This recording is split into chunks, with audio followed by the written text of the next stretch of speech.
Dobrý den, vážení diváci. Vítám vás v Centru architektury a městského plánování. Moje jméno je Jiří Jaroš a budu dnešní večer moderovat. Dnes se tady setkáváme na akci Praha zítra, Jarovská třída. Je to jedna ze 3 akcí, které jsou věnovány participaci nejrůznějších projektů. Včera jste tu mohli sledovat participaci revitalizace kampusu Dejvice. Příští týden se budeme bavit o Florenci 21, což je soutěž na nové urbanistické řešení okolí autobusové stanice Florence, autobusového terminálu. Dnes se budeme bavit o Jarovské třídě. To je nová dopravní komunikace, nová ulice, která je plánována v okolí nákladového nádraží Žižkov.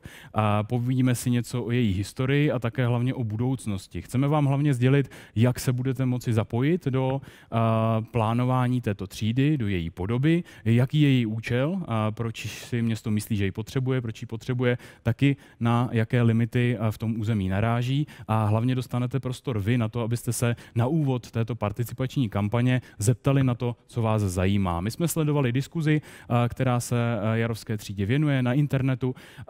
Víme, co vás zajímá, co vás trápí, s čím případně nesouhlasíte. Budeme se snažit co nejvíce z těch témat tady obsáhnout a hlavně vám tedy říct, co vás čeká v těch příštích měsících, kdy se budete moci zapojit do plánování té třídy.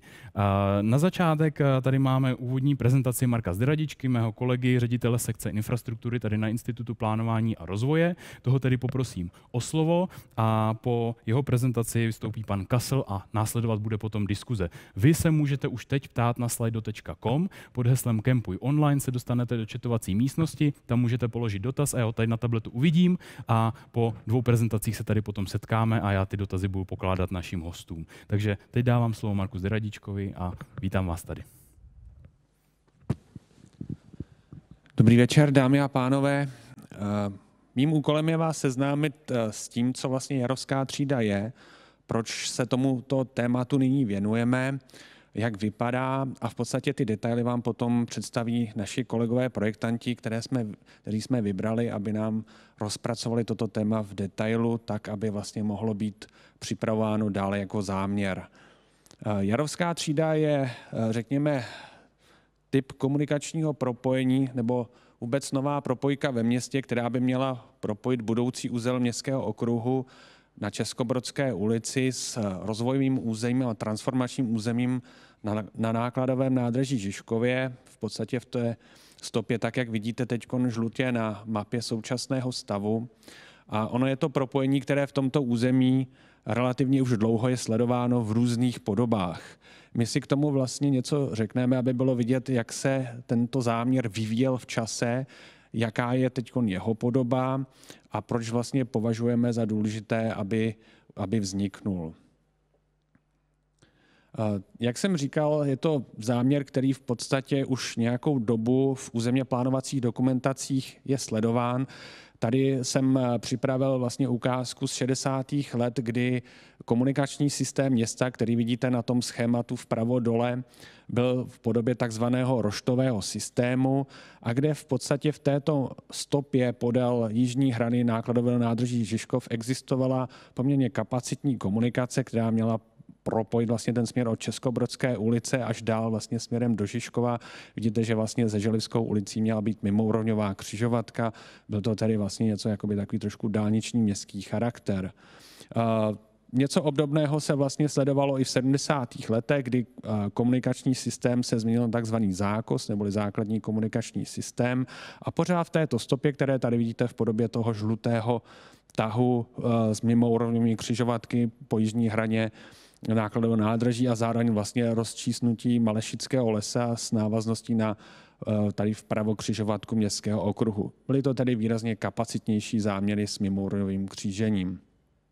Tady vidíte pro ilustraci, jak v detailu na rozdíl od toho územního plánu takové vedení komunikace mělo vypadat. Na tom horním snímku vidíte ten průchod právě oblasti nákladového nádraží Žižkov a vlastně i ulicí Malešickou to křížení. Dole pak vidíte tehdy připravenou křižovatku s městským okruhem.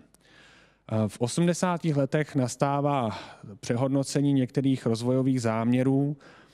Komunikační sítě, tady vidíte, že vlastně pomocí takových těch pyžam nebo prostě proužků už tento záměr byl redukován, ale nicméně pořád tam ještě existovala územní rezerva, byť už jenom pro tu část na nákladové nádrži, respektive na ulici Jana Želivského. A pak přichází vlastně 90. rok, změna systému, změna způsobu plánování.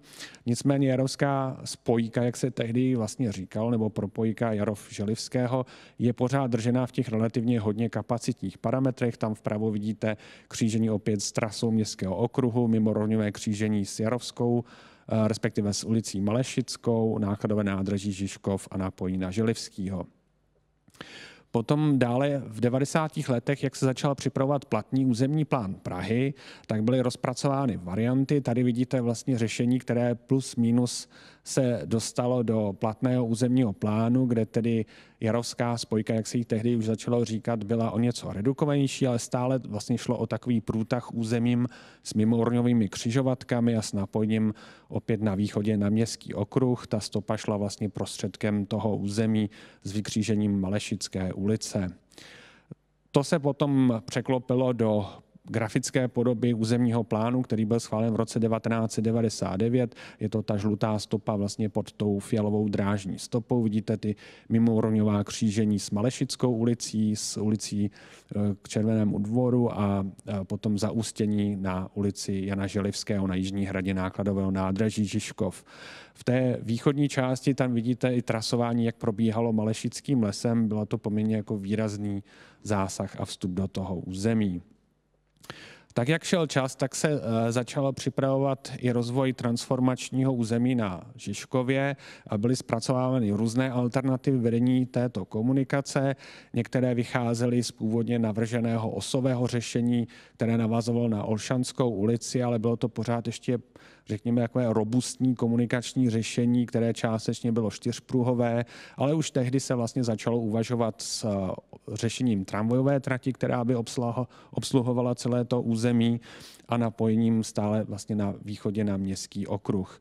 Ty varianty byly různé podle profilu uspořádání, podle ukončení tramvaje, podle způsobu také křížení s Malešickou ulicí, ale bylo to ještě relativně hodně robustní řešení. Pak se poskočíme v čase dál. Tady vidíte metropolitní plán Prahy v roce 2018, jak probíhalo jeho projednání, tak byla zveřejněna i tato verze, která vlastně vycházela už z podkladové studie, která uvažovala právě s touto komunikační propojkou již transformovanou ze spojky do do Jarovské třídy, čili i z hlediska stylu pojetí a dopravní funkce o něco jiného, poníženějšího řešení z hlediska významu, než byla právě ona Jarovská spojka. A nyní se vlastně dostáváme do současnosti. V relativně nedávné době probíhalo projednání změny územního plánu 2600 na nákladové nádraží Žižkov, které potvrzuje principy transformace a trasování těch hlavních stop území. Mimo jiné tedy také fixuje tramvajovou trať pro obsluhu tohoto území a Jarovskou třídu právě už v té upravené podobě, která propojuje úsek Českobrodské ulice a Městského okruhu na východě s křižovatkou ulice Malešické v nové podobě, v novém napojení a ona potom, ten princip vlastně tady vidíte na tom schématu, propojení z východu od té kapacitní stopy Městského okruhu, která je v tunelu a zároveň Českobrodské ulice, po ulici Malešickou, což je ten úsek Jarovské třídy, pak navazuje ulice Malešická, která by měla doznat přestavby profilu a vlastně úpravy toho řešení.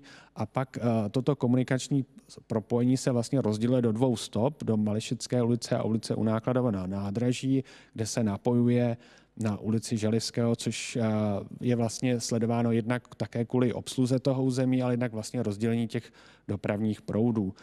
Vlastní dopravní funkce Jarovské třídy je skutečně propojka. I ten charakter, jak je navržena, odpovídá tomu, že je to nová městská ulice, která propojuje nadřazený úzel nebo řekněme křižovatku s městským okruhem s transformačním územím. Její úkol je také odlehčit třeba vztahům, které dneska se realizují prostřednictvím ulice Koněvovy a vlastně přispět k tomu, aby ten rozvoj v území nedopadl na to okolí takovým vlastně způsobem dramatickým, aby se ta zátěž z toho území rozložila do vícero vlastně směrů. A zároveň ten územní plán také přináší tramvajovou trať, protože je hrozně důležité, aby celé to území bylo obslouženo i systémy veřejné dopravy. A v neposlední řadě, což vyplývá i z té podkladové studie, je to i propojení zeleně a propojení pěší a cyklistické dopravy, protože považujeme za způsob řešení tohoto celého tahu takový, aby odpovídal moderní době, a to je teda multimodální propojení, multimodální koridor pro všechny způsoby pohybu z tohoto území. Tak, tím jsem vlastně definoval, co ta jarovská třída je, nicméně ona má v okolí i nějaké, řekněme, bratry, sestry v podobě ostatních dopravních záměrů. Mezi ně patří už zmiňovaný městský okruh. Tady vidíte vizualizace toho uzlu na Českobrodské ulici, kde je tedy napojení na křižovatku městského okruhu, která tam v podstatě ale není vidět, protože ten městský okruh probíhá celý v podzemí.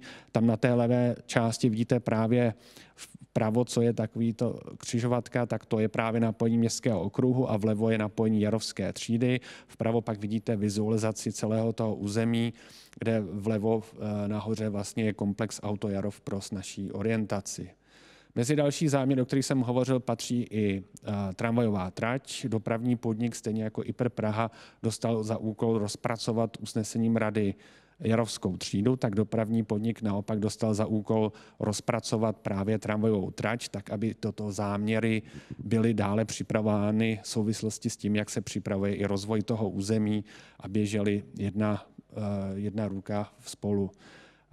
Mezi další záměry v blízkém okolí, byť ne úplně bezprostředním, patří i tramvajová trať v Počernické ulici, která je tedy v mnohem pokročilejším stavu přípravy, ale proč o to hovoříme, je i úvaha výhledová, kterou vidíte vpravo nahoře na tom výřezu, možnost propojení právě té tramvajové trati vedené území nákladové nádrží Žižkov, což je taková ta horní modrá trasa s tramvajovou tratí v Počernické ulici, což je ta spodnější červená trasa, a ty fialové čtverečky ukazují ty možnosti výhledového propojení právě směrem od Jarova do Počernické, případně vlastně k budoucímu terminálu smyčky depo Hostivař, anebo ještě dále do průmyslové oblasti. Tímto jsme vlastně se pobavili o tom, jak vypadá nebo jak je definována v systému Jarovská třída, a nyní vlastně prostor pro představení konkrétní podoby projektu. Jenom možná na začátek řeknu, že IPR dostal za úkol rozpracovat právě usnesením rady podobu Jarovské třídy. My jsme v loňském roce vybrali zhotovitele, což je firma Satra a Jan Kasl architekti, a ti vám teď právě popíšou koncept této studie, tak jak je rozpracována, jak opravdu vypadá Jarovská třída jako nová městská ulice na této části města. Děkuji, Marku. A teď tedy dávám slovo Janu Kaslovi za Jan Kasl architekti. Dobrý den. Tak, děkuji. Společnost Satra a JK architekti jsou nejenom sami tedy, ale jsme také zpracovateli dokumentace pro územní řízení městského okruhu. Nás vlastně k Jarovské třídě přivedla, a tady je ten tým patrný s Mott MacDonald a s našimi krajináři. Nás k tomu řešení přivedla právě křižovatka Českobrodská, kdy jsme vlastně neměli jasno, jak město zamýšlí napojit dlouhoplánovanou Jarovskou třídu, a požádali jsme proto o to, aby město vypsalo nějaké řízení, kde by bylo možno tuto Jarovskou třídu řešit. To se podařilo, uspěli jsme v soutěži u IPRu a zhruba v prosinci, koncem listopadu loňského roku jsme mohli začít chystat prvé varianty. To území bylo představeno, to já mohu přeskočit, tady ho vidíme z nadhledu. Z dronu je to území, které je velmi smíšené, velmi heterogenní. Jednak je tam obytná výstavba ze 70. 80. let, jednak je tam průmyslová výstavba pomalu dožívající, jednak je tam velký areál Auto Jarov a je tam Michalský les, který je považován za takový největší masiv zeleně v tomto území. Na druhou stranu vidíme všechny jeho vady a tu nepéči, které se mu dostává. Marek už ukazoval náš výchozí bod, a to je křižovatka Českobrodská, kdy vlastně ten tunel, oba tunely, jak Malešický, tak Jarovský, se na území projeví jenom tím malým portálem, který v podstatě budete dlouho hledat uprostřed obrázku, je patrný ten severní portál. Jarovská třída navazuje nebo je napojena na Českobrodskou, která vede vzhůru na smyčku spojovací.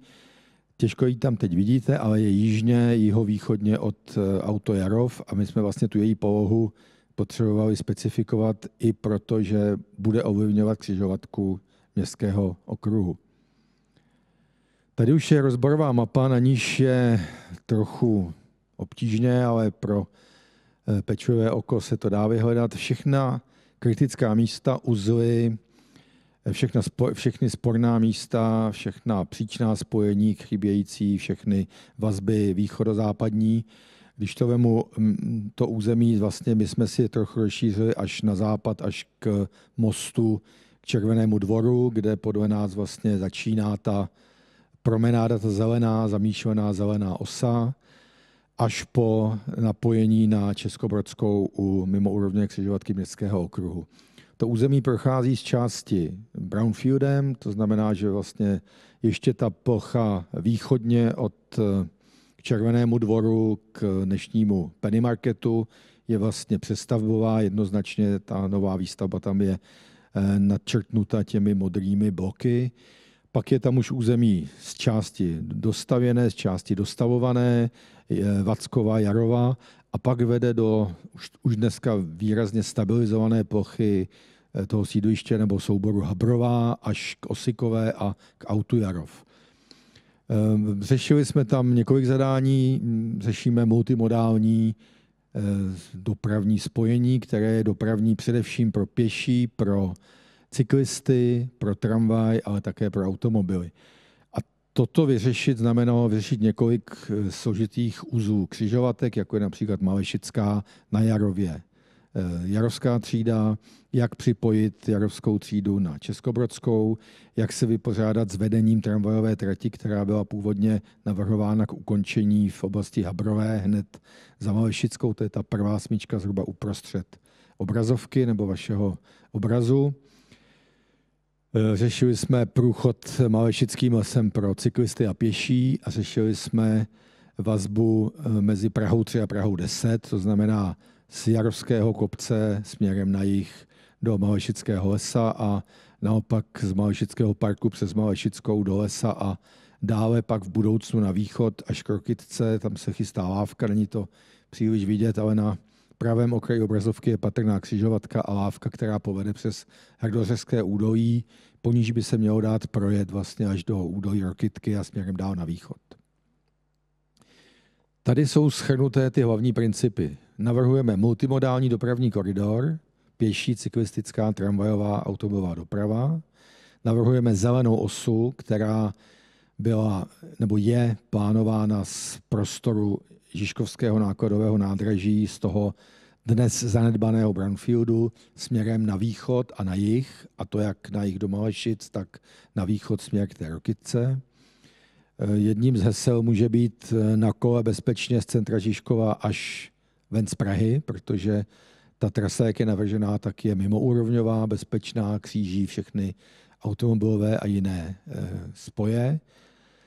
Navrhuje se tramvaj na zelené trati, čili zelená tramvaj, po níž se dá dostat dnes z Osikové, by se mělo dát dostat z Osikové až do centra. Zastávka číslo 5, tramvajová trať, teda linka číslo 5 by měla v těch 5 nových zastávkách od Českobrodské přes Osikovou, Habrovu nad Kapličkou až po u Červeného dvora nebo k Červenému dvoru a dále směrem k Olšanské umožnit průjezd během cirka 20 minut do centra, bez přestupování přímo v tramvajové trati. Vznikají, nebo měla by vzniknout nová zelená veřejná prostranství podél té zelené osy, ukážeme si je na závěr. Chtěli bychom, aby se rehabilitoval ten zanedbaný okraj Malešického lesa, který dneska je vlastně takovým náletovým územím mezi skutečně lesní plochou podle katastru nemovitostí a tou kolejí, tou opuštěnou tratí železniční dráhy. A myslíme si, že záměr vytvořit tady novou stromovku pro Prahu 3 a 10 není nijak nadsazený. Přestože ta tramvajová trať bude znamenat nějaké menší kácení na okraji těch náletových zelení, tak zhruba 150 dominantních stromů, jak v té aleji, tak na tom jižním kraji, s zhruba 8násobně větší korunou. Tam je zajímavá, že to je geometrický nárůst proti stromu malému, má ten velký platan až 8násobně větší korunu. Kolegyně vysvětlují taky na závěr. Chceme odlehčit dopravu v Koněvově, to už tady padlo, že ta budoucnost nákladového nádraží Žižkov by neměla zatěžovat stávající území kolem Koněvovy a současně na opačnou stranu na východ bychom měli rychle připojit tyto rezidenční části na městský okruh a ven z Prahy, případně na jiné území. Čili multimodální dopravní koridor je asi to, co vystihuje nejlépe ty všechny druhy dopravy, které se tady navrhují. Původní návrh tramvajové trati, která nebyla přímo tím, co jsme měli řešit, to, co řeší dopravní podnik, ale úzce souvisí s Tiravskou třídou, tak byla smyčka Habrová, kde končila u budoucí plánované školy. Nám tato smyčka trochu překážela při návrhu zelené osy, proto jsme zkusili ji posunout směrem na východ, posunout ji sice také jakoby k jihu do toho lesního masívu, ale alespoň dočasně na konci té trasy. Nakonec se ukázalo, že máme i jiné možnosti, že nemusíme ani pro dočasnou smyčku kácet žádné stromy. A když se podíváme na výsledné řešení, tak jsme našli spolu s kolegy z Mott MacDonaldu takové řešení, které říká se mu triangle, je to taková dvojitá úvrať. To znamená, že ty tramvaje vlastně končí v místě, odkud by jednou mohly za 10 let cirka po dokončení stavby městského okruhu v tomto místě pokračovat směrem do Malešic, případně zpátky na Žižkov po Českobrodské. Tady je vidět komplexně zelená osa s tramvajovou tratí Ezerovskou třídou, ta je poznat dobře díky té aleji. Jsou tam fialově záměry, které jsme dostali od IPRu na zapracování. To jsou již existující developerské podněty na bytovou, především převážně bytovou výstavbu v tom území.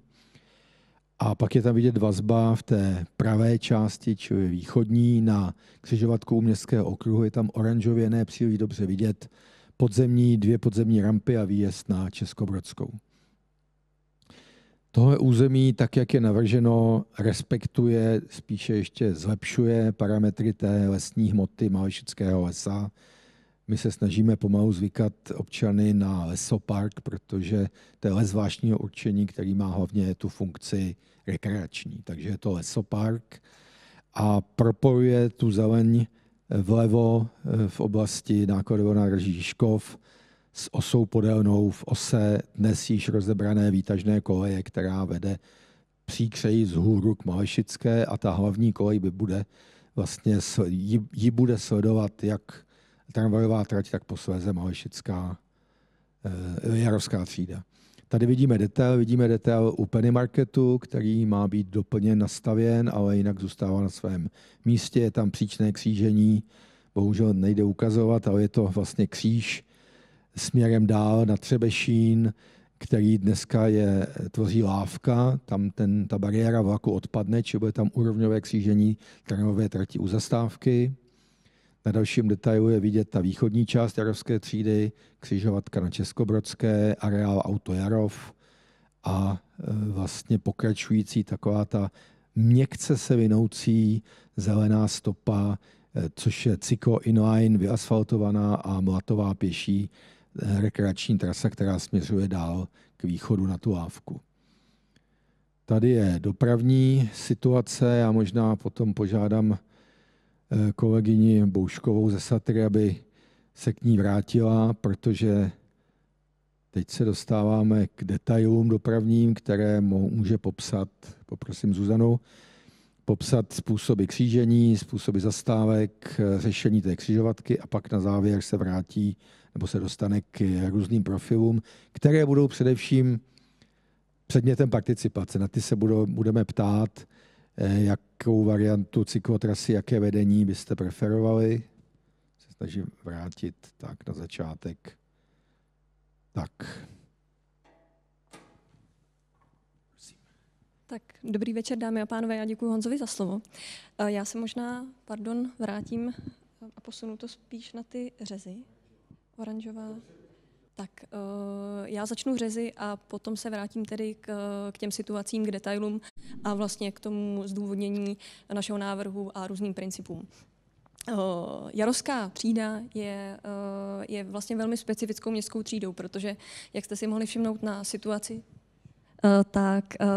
tak ona je zastavěna nebo obestavěna v podstatě pouze z jedné strany, z té severní. A z té jižní strany je lemována Mališickým lesem. Tento fakt nám dovolil v podstatě navrhnout tu jarovskou třídu tak, jak ji můžete vidět teďko, což je uspořádání takové, že pod chodníkem, respektive na jih od chodníků, se nachází ta komunikace Jarovská třída jako taková a ta tramvaj je vlastně až na jih od ní. Určitě všichni znáte takovou tu klasičtější konfiguraci, kdy je tramvaj umístěná ve středu a je obehnána dvěma pruhy nebo několika pruhy, ale leží ve středu té komunikace. To je z našeho pohledu a v tomto místě nevýhodné, protože kdyby byla tramvaj umístěná ve středu, tak by minimálně pro automobily, které jezdí od Mališické ulice směrem na Českobrodskou, tak by museli potenciálně křížit tramvaj a vznikaly by v podstatě nebezpečné situace. Tomuto faktu nahrává i Mališický les jako takový, protože my tím, že umísťujeme tramvaj na jih, až na jih od té jarovské třídy, tak vlastně říkáme, že jakoby zjemňujeme ten předěl a ten okraj jarovská třída versus Mališický les. My do participace a do debaty s občany Prahy 3 a Prahy 10 vstupujeme v podstatě se 3 návrhy, s 3 myšlenkami, jak pojmout profil jarovské třídy. My jsme na začátku vycházeli z toho, že je potřeba i vzhledem k výskytu Mališického lesa, významnému zelenému prvku v Praze, že je potřeba udělat profil co nejužší. Tady můžete vidět první řez, tedy ten náš základní, který se skládá od severu ze 4metrového chodníku, kde je umožněn pohyb nejen pěších, ale i cyklistů. Poté, a to je tedy společné vlastně pro všechny 3 námi navržené nebo námi debatované profily, je 3metrový zelený pás. Více vám řekne za chvilku kolegyně Zuzka Johannidesová, která má na starost zeleň, nebo která ví mnohem víc o zelení než já. My jsme, a Honza Kasl už to řekl předtím, my jsme měli zadání, abychom propojili nákladové nádraží, nebo abychom prodloužili tu zelenou osu a propojili nákladové nádraží i zelení. A po dohodě s našimi krajináři jsou ty 3metrové pásy zeleně vlastně to optimální, aby tady vůbec mohly nějaké reprezentativní stromy, které jsou hodné městské třídy, nově založené městské třídy, aby tady mohly vůbec růst. Takže pod tím 4metrovým chodníkem se nachází 8metrová komunikace, kde jsou pouze ochranné cyklopruhy. Je to z toho důvodu, že se snažíme v podstatě v této variantě ten prostor co nejvíc zúžit. Potom na jih od prostoru pro automobily a cyklisty je opět ten 3metrový pás. Potom navazuje tramvajová trať, jak už Honza Kasl řekl, tak není to žádná asfaltová či dlážděná plocha. Jedná se o tramvajový kryt, který bude travnatý či rozchodníkový. Může se samozřejmě jednat o nějakou variantu, která bude méně náročná než sekaná tráva. A potom navazuje už samotný Mališický les a tady v řezu je vidět, že ta chráněná 6metrová cesta nebo stezka jednak pro pěší, pro cyklisty a bruslo, že je relativně blízko, ale v situaci jste mohli vidět, že ona se vlastně také hezky vlní po vrstevnici a hezky kopíruje morfologii toho Mališického lesa. Výhodou této varianty je možná pro cyklisty sdružený pohyb na tom 4metrovém chodníku a ten úzký profil. Jedná se o 26 metrů. námi další navrženou variantu, druhá varianta. To je taková speciální varianta. Jedná se o takzvaný dánský systém. Možná pro znalce TP 179, je to ten samostatný cyklistický pás ve vyvýšené poloze. Jedná se vlastně o nejvyšší standard, kterým cyklistům můžeme poskytnout, ač v Praze vlastně zatím neznáme žádné místo, kde by tento princip byl realizován. Co se týče samotného profilu, tak na severu leží tentokrát již jen 3metrový chodník, který nyní neumožňuje pohyb cyklistů. My právě využíváme toho zvýšeného standardu, toho dánského systému, těch zvýšených pásů, že cyklista se pohybuje vlastně ve o trošku vyšší pozici, než jsou automobily. A dovolujeme vlastně toho cyklistu vymístit do hlavního dopravního prostoru, ale na tu vyvýšenou pozici.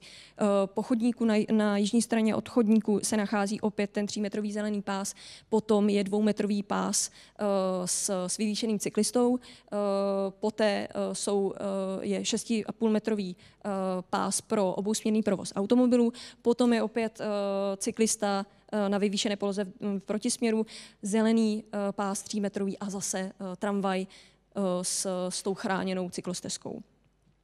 Výhody tohoto systému nebo tohoto principu jsou takové, že jak už jsem říkala na začátku, že se jedná vlastně o úplně ten nejvyšší standard, který cyklistům v současnosti můžeme poskytnout. Je to pravděpodobně ta nejbezpečnější cesta, jak se cyklista i rychlý, i pomalý, protože my při navrhování dáváme prostor i těm pomalým cyklistům, u kterých předpokládáme, že se budou pohybovat právě v té hezké, široké 6metrové stezce v Maležickém lese, tak i těm rychlejším, což už teď vlastně začíná být jako pražský standard a my právě ty cyklisty posíláme do hlavního dopravního prostoru, ale prostě v té vyšší pozici. U toho dánského systému on je, já si myslím, že je velmi zajímavý a velmi lákavý, nicméně my jsme při navrhování vlastně došli k několika zásadním problémům, mezi které patří například to, že pravděpodobně bychom byli tedy vlaštovkou v realizaci tohoto systému. Nicméně, jelikož je Praha stále ještě nastavená na to, že v zimním období solíme, tak my nejsme schopni vlastně ošetřit ten jízdní pás pro toho cyklistu. Takže by bylo velmi komplikované vlastně i v těch zimních obdobích vůbec tomu cyklistovi, pakliže napadne sníh, umožnit, aby vůbec v této části projel. To je pravděpodobně asi ten možná pro politickou část ten nejdůležitější důvod. Nicméně my tam máme spoustu konstrukčních, dejme tomu, principů, které se pravděpodobně, my samozřejmě umíme vyřešit, ale nejsme si jistí, jestli by vlastně to trasování těch cyklistů nebylo jak na dráze a jestli by cyklisté nejezdili nahoru a dolů. Takže ač se jedná o velmi zajímavý a velmi lákavý systém, tak z těchto důvodů, já vám je možná ještě potom přiblížím na situaci, tak se úplně k této variantě nekloníme. A já teď překliknu na třetí variantu.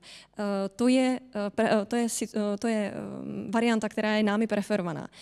Jedná se o variantu takovou, že stále zde zůstává ten 3metrový chodník, takže opět vymísťujeme cyklisty z toho severního chodníku a říkáme, že patří jenom těm pěším vazbám, těm místním vazbám, ale pro pěší.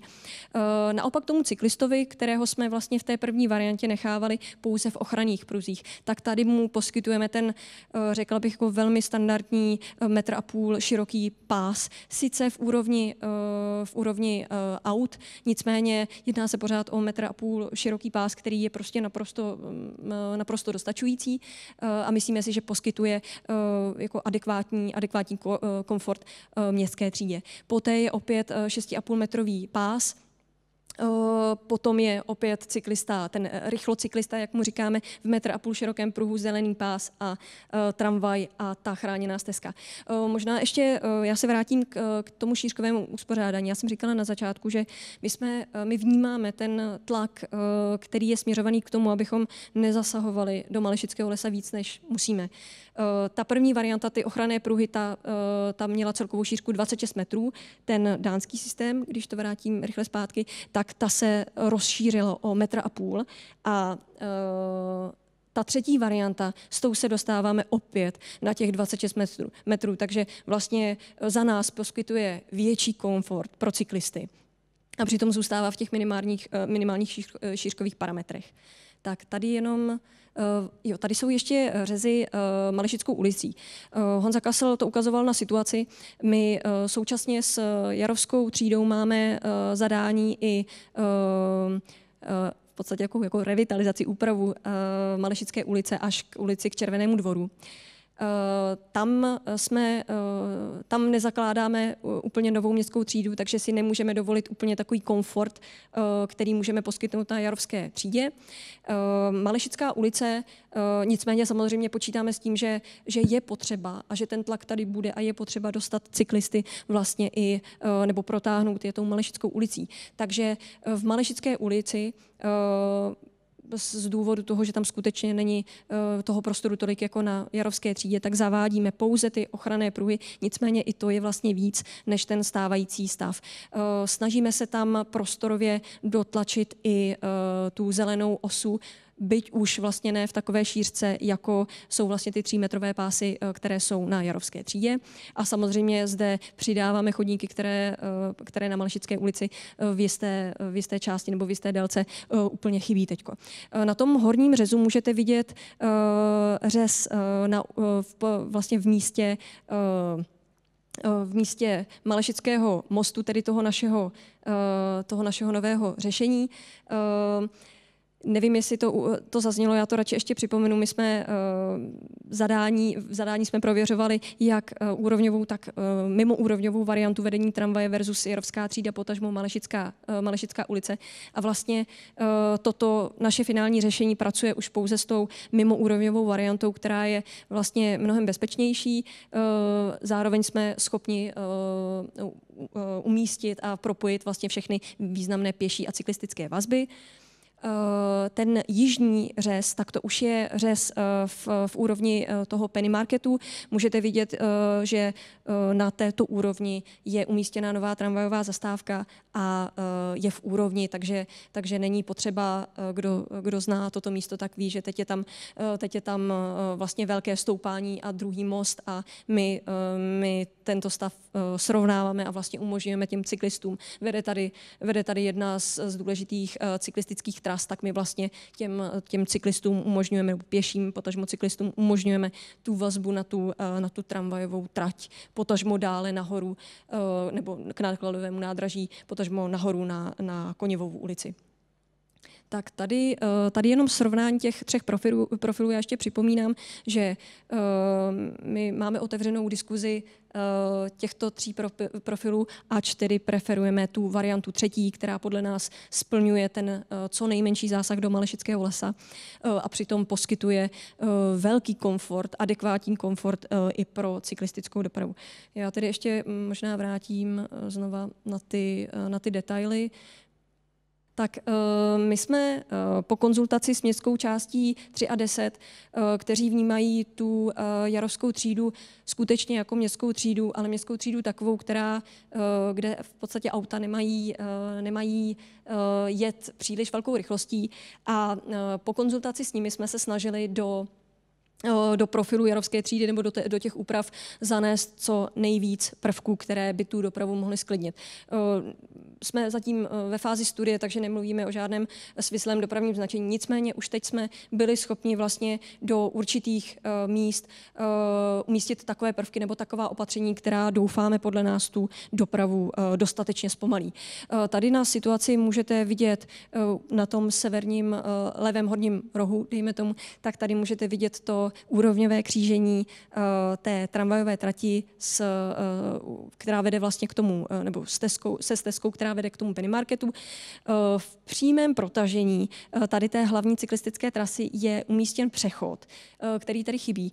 A my vnímáme to, že Penny Market je vlastně veřejná vybavenost, proti němu se nachází volná plocha, která je v současnosti tvořená parkovištěm a my tuto plochu vnímáme tak, že by zde mělo vzniknout nějaké menší veřejné prostranství, ke kterému samozřejmě a nutně patří nějaké skledění. Takže třeba v této lokalitě zvyšujeme přechod do úrovně chodníku a ta auta nutíme vlastně najet na ten přechod, zvednout, najet nahoru a vlastně tím se tedy ta rychlost zpomalí. Vpravo vidíte křižovatku Malešická ulice, Jarovská třída na Jarově. Máme všude umístěny ostrůvky pro bezpečný přechod jak pěších, ale tak i cyklistů. To si myslím, že je pravděpodobně nebo je to standard vlastně po celé Jarovské třídě i snažíme se i na Malešické ulici tam, kde je to možné. Možná je nejzajímavější ta část, ten levý spodní rámeček, který ukazuje prostor a návaznost nové tramvajové zastávky a záměru. Je to pouze zatím studie a podotýkám, že to není součástí naší studie. My pracujeme v podstatě jenom s nějakými názory, jak by se to území mohlo vyvíjet. Takže zde je potenciál k tomu, aby zde vznikla škola. A my jsme si vědomi toho, že škola generuje velké množství dětí a prostě ten pohyb pěších zde bude vysoký. Takže je potřeba určitě přistoupit i k nějakým důraznějším dopravním opatřením. Nemluvě o zóně 30, to se třeba může vyjasnit i jakoby v dalším stupni. Nicméně my už tady zvedáme křižovatky a přechody opět do úrovně chodníků a opět vlastně, aby ta auta měla důvod zpomalit. Nevím, jestli je to úplně vidět, ale při bližším pohledu na ty přechody, na ty ostrůvky je vidět, že ta auta nejenom, že vlastně musí vjet nahoru na ten přechod, nicméně ta jejich trasa je tak trošku vybočena a i tím díky tomu středovému ostrůvku a díky tomu vlastně ta auta musí opět zpomalit. A ten pravý spodní rámeček, to už je tedy pouze detail vlastně na východě Jarovské třídy s poslední zatím provizorní tramvajovou zastávkou, kde je opět návaznost na chodník severní a vlastně vazba od auta Jarov do Malešického lesa. Tak, já myslím, že asi to... Ještě cyklo. Tak, ještě bych možná zmínila... Tak tam dám teďko. Tak, já bych jenom ještě rychle proběhla vlastně ten celkový dopravní koncept. Je tam cykloschéma? Jo, tak ještě, tak pardon. A výborně, jo, tak děkuju. Ano. Tak děkuju tady za radu, za nápovědu. Tak, tady můžete vidět celkové dopravní schéma bezmotorové dopravy. Je to vlastně, my při návrhu Jarovské třídy a Malešické ulice, jak už jsem to říkala na začátku, my pracujeme vlastně s 3 úrovněmi cyklistické dopravy. Jednak je to ta cyklistická doprava, která se řadí do toho hlavního dopravního prostoru. To jsou ty rychlí cyklisté, kteří se nebojí, jsou rychlí a můžou tu trasu využívat například do práce, ale skutečně jsou to rychlí cyklisté. Ty patří podle nás do hlavního dopravního prostoru. To je ta červená čára, která spojuje ulici Českobrodskou a vede vlastně přes Malešickou ulici dál kolem nákladového nádraží. Potom jsou tady zelené trasy a to jsou ty chráněné, ty bezmotorové. Tam nedochází ke kontaktu auta s cyklistou a my říkáme, že to jsou takové ty babičky s těmi vnoučátky nebo ty pomalí cyklisté, kteří nechtějí ten automobil vůbec potkat a chtějí Prahou projíždět vlastně úplně bezkolizně. Tady tuto trasu u nás simuluje to spojení, ta zelená osa, nebo zelená osa a vedle ní ta chráněná cyklostezka 6metrová, která vede z nákladového nádraží, vlní se vlastně po okraji toho Malešického lesa. Je poté propojena na budoucí výhled městského okruhu který je tvořen například lávkou přes ulici Českobrodskou, která vlastně dále spojuje ten severní zelený úsek nad ulicí Českobrodská. Po případě je tato chráněná stezka napojená na trasu, již stávající trasu, která vede do Starých Malešic. A potom jsou takové ty modré vazby, to je doprava, která se odehrává například v zónách 30 nebo v nějakých jednosměrkách, ale je to prostor nebo je to vlastně v základu prostor pro automobily, nicméně je tam povolen vjezd cyklistů. Tak. A já myslím, že já bych poprosila kolegyni Zuzku Jahnydisovou, která vám poví spoustu hezkých věcí o zelené infrastruktuře, kterou máme na Jarově. Děkuji, dobrý večer. Moje jméno je Zuzka Johannydesová a krátce se tady zmíním o koncepci zelené infrastruktury. Zelená infrastruktura tady ve studii Jarovské třídy má taková dvě hlavní témata. Jedním je větší celek, což je vlastně zelená osa, to už tady zmiňoval Honza Kasl i Zuzka Boušková. Je to osa, která se vyne od nákladového nádraží Žižkov směrem na východ, potom až směrem do Malešic anebo do Hrdlořez. A na ní jako korálky na niti, říkejme, jsou navěšené nějaké větší či menší zelené celky, ať už ty přírodnější, jako je například Malešický les, anebo záměry, které vlastně Jarovská třída umožňuje, což jsou záměry nějakých drobnějších parků veřejné vybavenosti, řekněme, nebo veřejná zeleň, která přiléhá k Jarovské třídě. A druhé téma je vlastně samotný profil Jarovské třídy a umístění těch dominantních a subdominantních stromů, to znamená nějaký boj mezi šířkou toho dopravního koridoru a zásahem do Malešického lesa a zároveň možností, aby stromy, které v tom profilu Jarovské třídy navrhneme a tak, jak je navrhneme, aby nezůstaly jenom na papíře, jak se bohužel občas stává, ale aby i v reálu měly možnost vyrůst tak, jak doufáme, že vyrostou. Tady na tom obrázku jsou vidět ty větší celky. Zelená osa se tam vyne takovou sytě zelenou barvou. Začínáme na nákladovém nádraží Žižkov a zapojujeme lesní masiv na vlastně jihu Malešické ulice a potom právě ten Malešický les. Snažíme se najít propojení mezi Malešickým lesem, který má takový přírodnější charakter, a Malešickým parkem, který už je samozřejmě hotový. Je to pěkný veřejný prostor zelený, tak se snažíme najít nějakou spojnici mezi nimi a pak tam jsou dva zelené prostory na severu Jarovské třídy, vznik nového parčíku před plánovanou školou a potom jakási obnova nebo revitalizace prostorů pod těmi bytovými domy, respektive mezi bytovými domy a Jarovskou třídou. Já přeskočím na další obrázek. Tady potom možná rovnou na detail, jenom je vidět koncepce těch vegetačních úprav už jakoby v měřítku dopravních výkresů. Já se pak ještě vrátím k těm dopravním řezům. Jenom tady hezky z toho vylézají ty masivy Malešického lesa. To, co tam vidíte na obrázku, ty zelené bloky jsou vlastně stávající porosty. Mezi nimi jsou stávající mítiny nebo luční porosty a potom je tam vidět spousta stromečků, jak v profilu Malešické ulice, tak potom v profilu té Jarovské třídy. Já možná takhle rovnou překlikám na dopravní řezy, kde si jenom popíšeme, co tam vlastně chystáme z hlediska velikosti těch stromů. Už je asi unavená ta prezentace. Běhá sem a tam. Můžu to popsat na jakémkoliv řezu, tak jen co na něj skočíme. Na tomhle zrovna ne. Ještě jednou, tak jsme tady.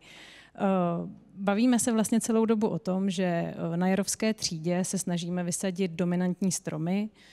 Představujeme si platany nebo dřezovce, což jsou stromy, které mají průměr koruny 8 metrů. Jak už říkal Honza, Pokud zvětšíme průměr koruny 2x, tak kubaturu té koruny zvětšíme 8x, 2/3. Což znamená, že vlastně pro nás není důležitý vždycky počet stromů, ale to, aby ten strom byl životaschopný, aby mohl růst tak, jak jsme si představovali, že poroste. A ne vždycky platí, že více stromů je lepší pro tu zeleň. Snažíme se navrhnout vlastně profil jarovské třídy tak, aby se mohl zapojit, aby se ten korunový systém zapojil do systému malešického lesa. To znamená, že potom ty stromy chladí společně a mají daleko větší účinek, než pokud budou třeba menší nebo dál od toho zeleného masivu. Vede se debata o tom, jak má vypadat profil jarovské třídy vzhledem k tomu, jak hluboko vstupujeme do toho okraje malešického lesa. K tomu já bych řekla vlastně 2 takové zásadní poznámky. Jedna je, že ten stávající okraj malešického lesa, ta severní linie, dneska je hyzděná vedením horkovodu. To znamená, tam úplně jako bohaté přírodní území se nenachází. A jsme přesvědčeni o tom, že pokud do malešického lesa vstoupíme třeba o metr víc, než by dovoloval nějaký nejužší profil, to znamená o 100 cm, tak jsme schopni zajistit, že stromy, které navrhneme a vysázíme na jarovské třídě, budou mít vlastně daleko lepší účinek pro to město, než pokud bychom o těch 100 cm nebo o ten 1 metr do toho lesa nevstoupili. Tady na tom řezu je vidět, že tedy vysazujeme podél jarovské třídy dvouřadou álej ve sponu 12 metrů. I vlastně v tomhle profilu příčném jsou od sebe ty stromy 12 metrů, takže tvoří takový pravidelný čtverec. A to jsou ty první 2 stromy, koukáme-li se na ten řez zleva.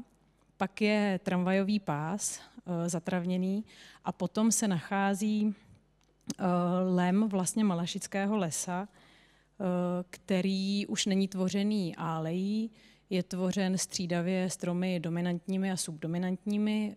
Měl by to být lem, který má přírodnější charakter než ta álej v jarovské třídě. Jsme přesvědčeni o tom, nebo myslíme si, že právě na rozhraní těch různých přírodních prostředí vzniká největší diverzita. Tenhle lem je proměnlivě široký, už nemá nějakou jako konkrétně danou šířku.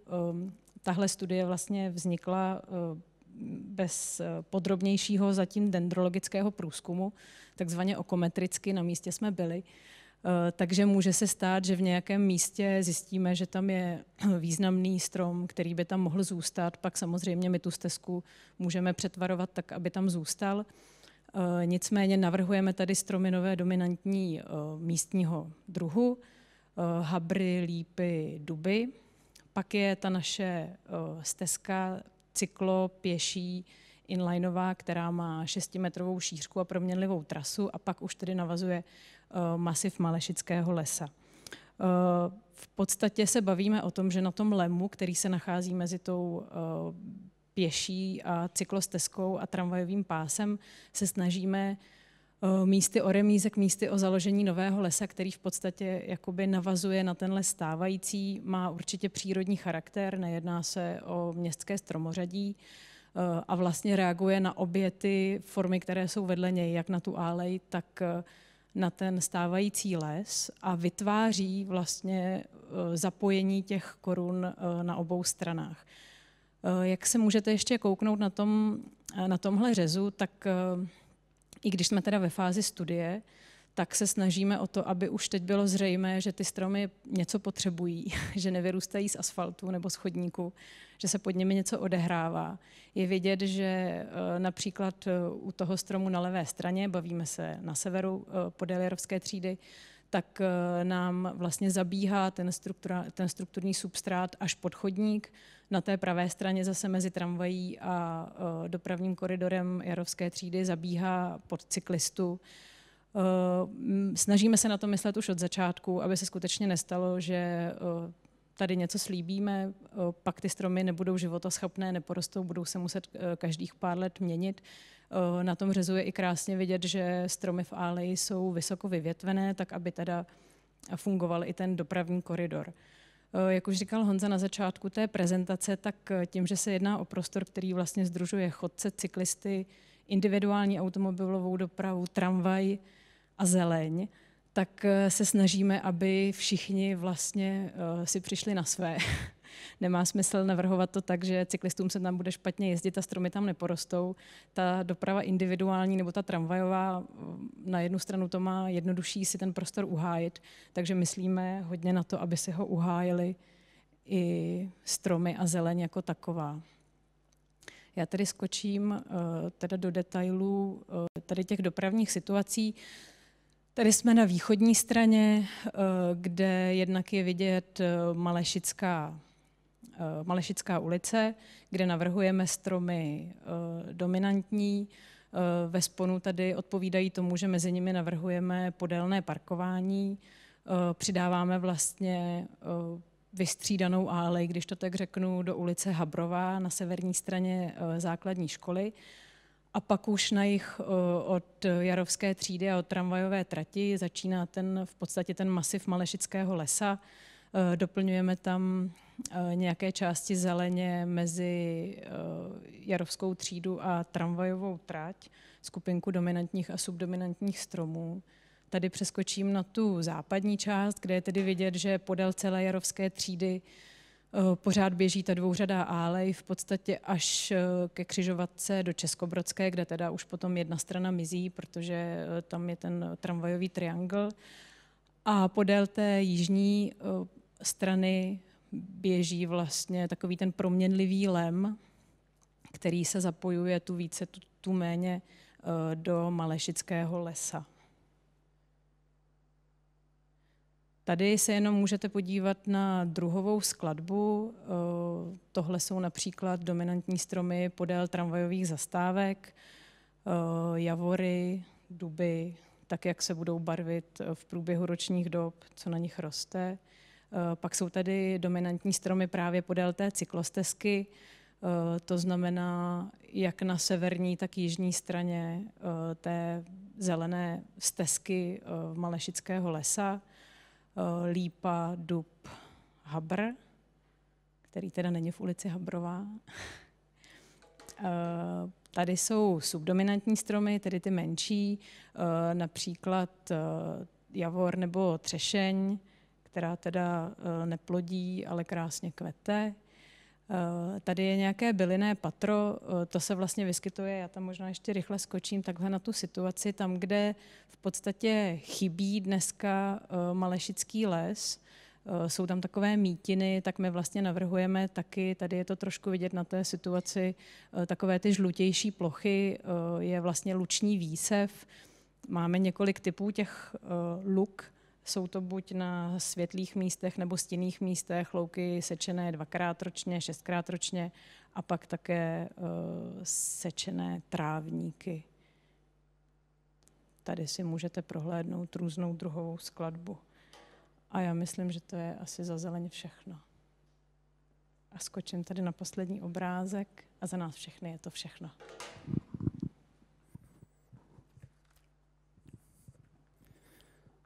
Výborně, mnohokrát děkuji. Poprosil bych ještě do režie na poslední slide prezentace Marka Zděradičky, aby jsme se podívali tedy na to, co nás čeká v rámci těch participačních setkání nebo toho programu, kterým vlastně začínáme tímto setkáním. Teď jsme se tedy nacházíme na začátku května, 4.5. a vy sledujete tedy tu úvodní prezentaci představení toho té rozpracované koncepce, toho návrhu Jarovské třídy. Viděli jsme tady několik variantních řešení, viděli jsme, z jakých možností budete moci vybírat, o čem se s vámi budeme bavit. My během června připravíme plánovací kontejner, stánky, které už možná znáte, už jste nás mohli několikrát potkat. Budeme vám ukazovat ta řešení, budeme se zajímat o to, jak lokalitu vnímáte, jak se v ní chováte, jak chcete, aby vypadala do budoucna a budeme zjišťovat právě to, jaké výtky nebo co se vám na tom líbí. Budou to prostě normální rozhovory, záleží nám právě na tom, abyste se zapojili, abyste měli pocit, že spolu vytváří to okolí. Potom samozřejmě budeme vyhodnocovat ty veškeré vstupy, to, co jste nám pověděli, a bude se upravovat ten návrh. To bude probíhat vlastně během toho září, kdy se bude prezentovat ten upravený návrh, dojde k zapracování těch podnětů a budete mít možnost se s tím zase seznámit a uvidíte, kam se ten návrh dostal. Tam uvidíte, které z těch podnětů jsme vzali v potaz, případně uslyšíte důvody, proč některé nebylo možné splnit. A jak vidíte, je to komplexní stavba, komplexní projekt a má mnoho limitů, na které je možné narazit, ale zároveň je tam spousta věcí, které právě díky tomu vaší zpětné vazbě můžeme zjistit. Můžeme zjistit, jak to místo vlastně používáte, jak ho vnímáte a může to ten projekt posunout. Proto vás určitě prosím, abyste jak dnes, pokud nás sledujete, tak případně během toho participačního setkání těch kampaní nám věnovali ten čas, poslali nám ten váš názor, zastavili se za námi, mluvili s námi a my vám budeme tohle opětovat a budeme se snažit vám víc vstříct a vysvětlit vám maximum z toho, co o projektu víme a co v tom místě společně s Prahou, třeba Prahou 10 zamýšlíme. Potom tedy na konci roku by teprve docházelo ke schvalování Radou hlavního města Prahy a posunuli bychom se vlastně dál v tom projektu. To už byste sledovali s námi, už byste měli představu o tom, o co se jedná a už byste se dívali na ty hotové schválené návrhy, které by byly upraveny podle těch vašich podnětů. Tak to jenom k tomu, co nás čeká nadále. Jak říkám, dnes teprve začínáme. Poslali jste nám mnoho dotazů, já vám za ně děkuji. My teďka přistoupíme k diskuzi. Mám tady několik hostů, které vám představím. Už teď, když se koukám na hodinky, vím, že nezodpovíme úplně všechny, ale já poprosím naše hosty, aby odpovídali pokud možno co nejstručněji, aby jsme odpověděli co nejvíce dotazů a v případě, že něco nebude zodpovězeno úplně do detailu, nevadí to, budeme mít opravdu teď spoustu času si to vysvětlit, nejenom tady, ale například na Facebooku a na dalších setkáních, takže v případě, že se na váš dotaz nedostane, neznamená to, že ho ignorujeme, jenom jsme ho nestihli, ale bereme vážně samozřejmě všechny a budeme se snažit nám ty odpovědi dát. Jak jste teď viděli, kromě Marka Zděradičky a Jana Kasla je tu s námi taky Zuzana Boušková a Zuzana Johannidisová, které tu tedy ještě jednou vítám. Děkuji za vaši prezentaci. Také je tu s námi dopravní specialista Pavel Krejčí, který je tedy v zákulisí, ale bude případně schopen nám odpovědět. Do diskuze je tu s námi taky Ondřej Růd, místostarosta Prahy 3, toho tu vítám a vzdáleně vítám i Martina Sekala, místostarostu Prahy 10, který je s námi tedy online. Vítám vás, bude případně schopen odpovídat na dotazy a taky tu vítám svoji kolegyni Jitku Romanov, urbanistku z kanceláře podpory území, která se věnuje nákladovému nádraží Žižkov a je garantem území vlastně Žižkova a Karlína, to znamená Prahy 3 a Prahy 8 a můžete ji právě potkávat na participačních setkáních třeba se mnou a potkáte ji určitě i potom na tom kontejneru. Takže já vás tu ještě jednou všechny vítám. Jsem moc rád, že jsme se dostali k té části z diskuze, protože ten projekt, jak jsem ho viděl, tak je velmi rozsáhlý, je velmi komplexní, ale určitě vyvolává i mnoho otázek. Já začnu rovnou těmi, které jsou na vrchu, protože pro ně naši diváci hlasovali. Úplně první otázka se týká právě toho, jak zařídíme, aby, budu citovat, Jarovská třída sloužila hlavně místním a aby nepřinášela tranzit z okraje města na už tak přetížený Žižkov. My jsme viděli, že ta ulice není klasická výpadovka, že se tam pracuje s tím, aby doprava pokud možno byla opatrná, aby řidič byl opatrný, když tím územím projíždí. Není to tedy nějaká tepna, která jenom přivádí a odvádí auta.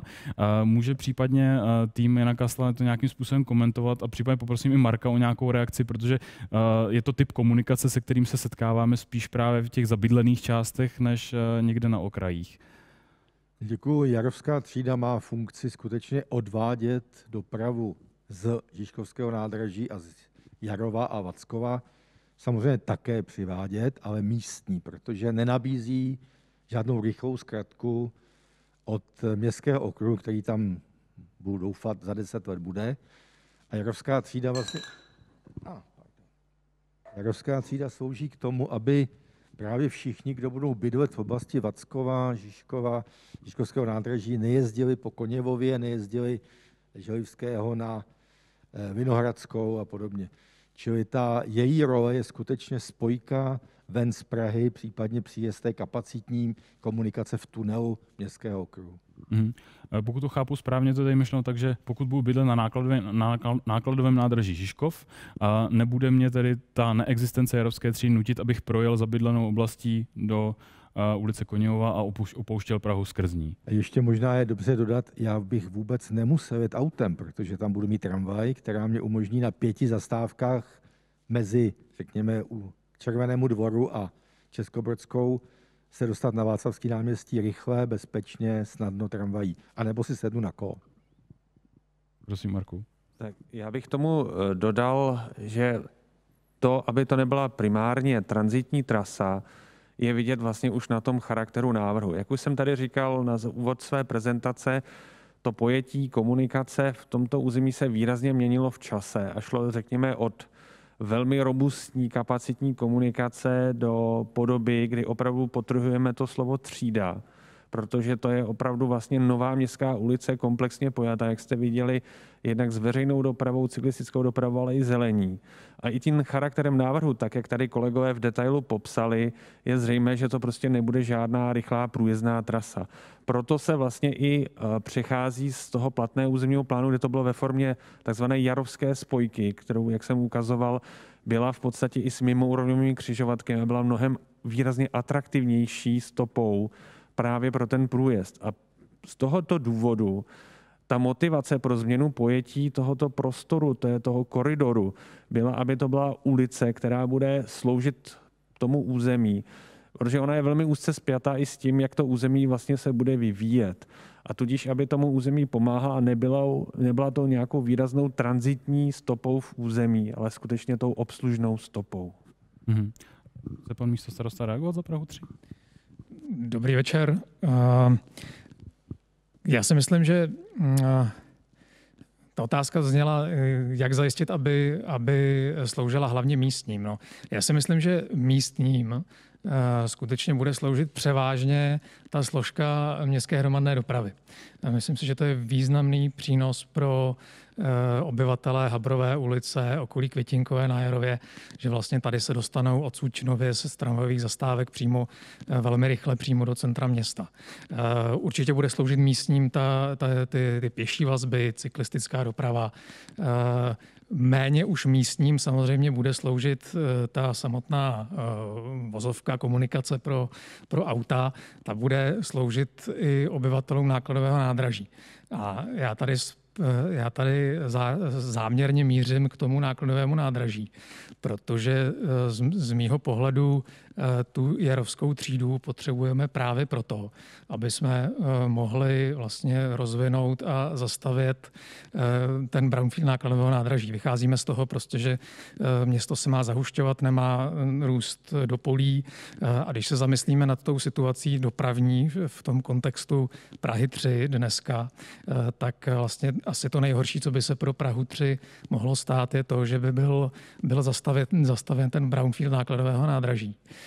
Nestála by jarovská třída ani městský okruh. V takové situaci by došlo zřejmě, nebo když ani to moc to asi nemusím přehánět, k dopravnímu kolapsu, kdyby došlo prakticky k zablokování Želivského ulice, odnesla by to ulice na Jarově, která by sloužila daleko více jako spojnice mezi Malešickou a Koněvovou právě pro odvádění té dopravy z toho zastaveného brownfieldu. Takže my si dokonce na Praze 3 myslíme, že pokud se má ten brownfield plnohodnotně zastavět, tak se to neobejde bez té jarovské třídy. Já bych mohl mluvit dál, ale nechci příliš... Určitě budete mít ještě prostor. Já bych teď rád zodpověděl ještě jednu otázku, která je tady hned na vrchu a ta se týká tedy povolení vjezdu nákladních automobilů. To znamená automobilů nad 3,5 tuny.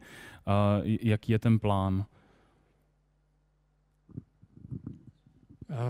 No, my se na Praze 3 už snažíme, aby bylo tohleto území zahrnuto do zóny zákazu vozidel vjezdu nad 6 tun. Ty scénáře, což se zatím naráží na vlastně nepřipravenost, možná trochu neochotu hlavního města, ale ty scénáře toho dopravního vývoje jsou jako různý. Jo. Já si myslím, že když uvažujeme o dopravním zatížení toho celého území, tak třeba daleko důležitější otázkou, zda tam můžou jet vozidla, určitě ne nad 6 tun, teda to si myslím, že je základ. A jestli nad 3,5 tuny, daleko důležitější otázkou je, jestli bude v této době, kdy bude stát evropská třída, zavedeno mýto do centra města, což je i s posuzováním vlivu na životní prostředí i podmínka výstavby městského okruhu. Takže já počítám, že bude. A určitě záleží, jak to mýto samotné bude nastaveno.